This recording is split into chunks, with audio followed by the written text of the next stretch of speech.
തിരക്ക് വർദ്ധിച്ച ഒരു സാഹചര്യത്തിൽ ചിലയിടങ്ങളിൽ അവർ ചില നിരയിൽ നിൽക്കുന്നവർ ചില പരാതികളൊക്കെ ഉന്നയിക്കുന്നുണ്ട്. പലർക്കും അവർക്ക് സുഖമില്ലാത്തവരൊക്കെ നിരയിൽ നിൽക്കുന്നുണ്ട്.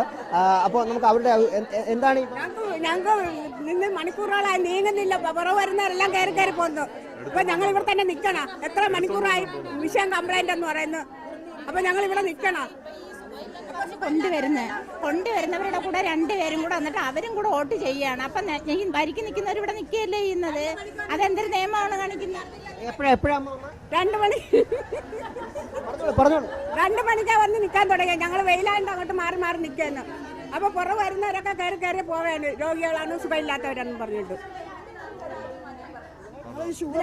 ആൾക്കാർ ആദ്യം മാറ്റാൻ പറയും.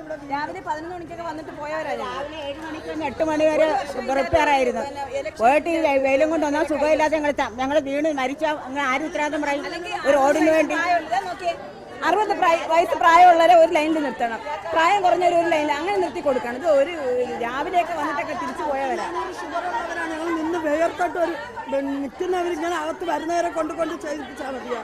ഇങ്ങനെ രോഗികൾക്ക് വീട്ടുകളിൽ വെച്ച് ചെയ്യണമായിരുന്നു.